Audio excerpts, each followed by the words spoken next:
পুলিশের নাটকের সরব সুশীল সমাজ। বিকি খুনের দায়ে গ্রেফতারকৃত প্রদ্যুৎ এবং সুস্মিতার ফের 4 দিনের পুলিশ রিমান্ড। অপরদিকে রাজ্যে আনা হলো শুটার আকাশ করকে। শনিবারই তাকে পেশ করা হলো কোর্টে। ভারতরত্ন ক্লাব সম্পাদক হত্যাকাণ্ডে ঝাড়খণ্ড থেকে ধৃত আকাশ করকে শনিবার রাজ্যে আনা হয়েছে। তাকে কড়া নিরাপত্তা বেষ্টনীতে রেখে বিমানবন্দর থেকে সরাসরি পুলিশ মেডিকেল পরীক্ষা করতে জিবি হাসপাতালে নিয়ে গিয়েছে।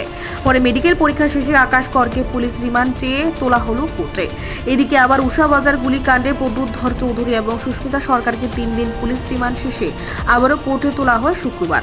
পুলিশ প্রদ্যুৎ ধর চৌধুরীকে 6 দিনের এবং সুস্মিতা সরকারকে 8 দিনের পুলিশ রিমান্ড শেষে আদালতে আবেদন করে। আদালত থেকে দুজনকে ফের 4 দিনের পুলিশ রিমান্ডে পাঠানো হয়েছে। প্রসঙ্গত, ভারতরত্ন সংঘের সম্পাদক দুর্গাপ্রসন্ন দেবের হত্যার 10 দিনের পরও পুলিশ বিকি হত্যার মূল কুশলীদের গ্রেফতার করতে ব্যর্থ। তবে লোক লজ্জা থেকে বাঁচার জন্য রাজধানী ও এয়ারপোর্ট থানার পুলিশ প্রদ্যুৎ ধর চৌধুরী, সুস্মিতা সরকার সহ তার মা উমা সরকার এবং বোন প্রতিমা সরকারকে গ্রেফতার করেছে।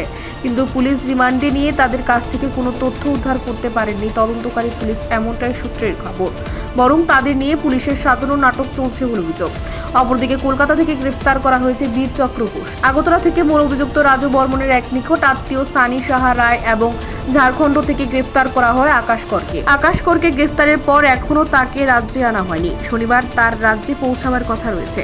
কিন্তু তদন্ত শুরু হওয়ার আগে পুলিশের দাবি আকাশ কর গুলি চালিয়ে হত্যা করেছিল দুর্গাপ্রসন্ন অর্থাৎ বিকি দেবকে। সিসিটিভির ফুটেজে নাকি আকাশ করের অস্পষ্ট ছবি ধরা পড়েছে। আর এতেই পুলিশ নিশ্চিত হয়ে গেছে সে গুলি চালিয়ে হত্যা করেছে বিকিকে। রাষ্ট্রের রাষ্ট্রপতি কালার্স প্রাপ্ত পুলিশ এটা কোন ধরনের আধুনিক তদন্ত শুরু করেছে সে নিয়েই এখন প্রশ্ন তুলেছেন সুশীল সমাজ। রীতিমতো তালগোল পাকিয়ে কোনো এক অতি বলবান এবং ক্ষমতাশালী অদৃশ্য শক্তির অঙ্গুলি হেলনে পুলিশ বিভিন্ন সময় তাদের তদন্তে চিত্রনাট্য তৈরি করেছে বলে অভিযোগ করেছে।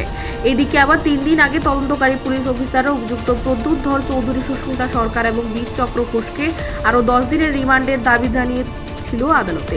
কিন্তু মুখ্য বিচার বিভাগীয় আদালতের বিচারক সবকিছু বিচার বিবেচনা করে প্রদ্যুৎ ধর চৌধুরী এবং সুস্মিতা সরকারের 3 দিনের পুলিশ রিমান্ড মঞ্জুর করেন এবং বীর চক্র ঘোষকে 7 দিনের জন্য পুলিশ হেফাজতে থাকার নির্দেশ দেন। আদালতে শুক্রবার 3 দিন রিমান্ড শেষে পুলিশের তরফ থেকে প্রদ্যুৎ ধর চৌধুরী এবং সুস্মিতা সরকারকে আদালতে পেশ করা হলে পুলিশের আবেদন মূলে তাদের দুজন 4 দিনের পুলিশ রিমান্ডে পাঠিয়েছেন বিচারক। কিন্তু এই মামলায় পুলিশের ভূমিকা নিয়ে উঠেছে হাজারো প্রশ্ন। বিভিন্ন মহল থেকে দাবি করা হচ্ছে প্রদ্যুৎ ধর চৌধুরী অর্থাৎ ভারতরত্ন ক্লাবের প্রাক্তন সভাপতির সাথে এই হত্যা মামলার কোনো সম্পর্ক নেই। যেহেতু তিনি ভারতরত্ন সংঘের প্রাক্তন সভাপতি, তাই ক্লাবে অভিযুক্তদের নিয়মিত আনাগোনা থাকতো বলে তিনি তাদের চিনতেন। বিকি হত্যা মামলায় প্রদ্যুৎ ধর চৌধুরীর কোনো যোগাযোগ ছিল না কিনা সেই ব্যাপারে বহু জিজ্ঞাসাবাদের পরও কোনো তথ্য বেরিয়ে আসেনি, যার ফলে সচেতন মহলের দাবি অযথায় তাকে হয়রানি করা হচ্ছে।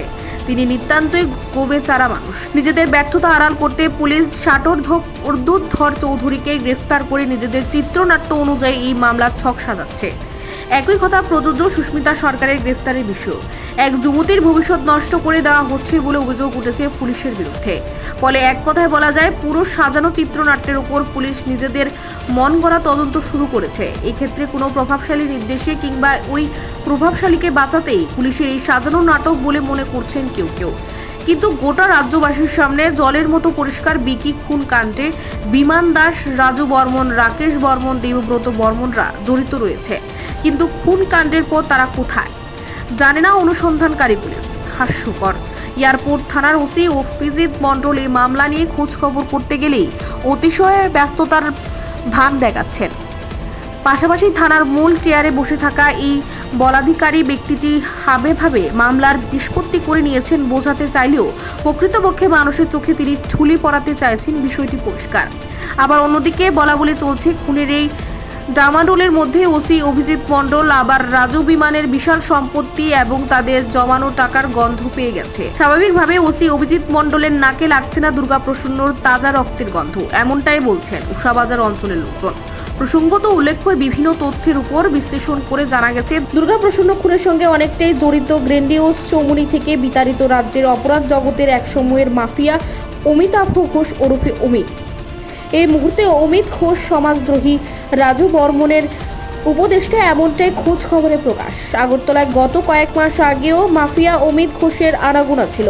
উষাবাজার অপরাধ জগতে গুঞ্জন অমিত ঘোষের কলকাতাস্থিত বাগুইহাটি বাড়িতে দুর্গাপ্রসন্ন হত্যাকাণ্ডের মূল পরিকল্পনা ছকা হয়েছিল।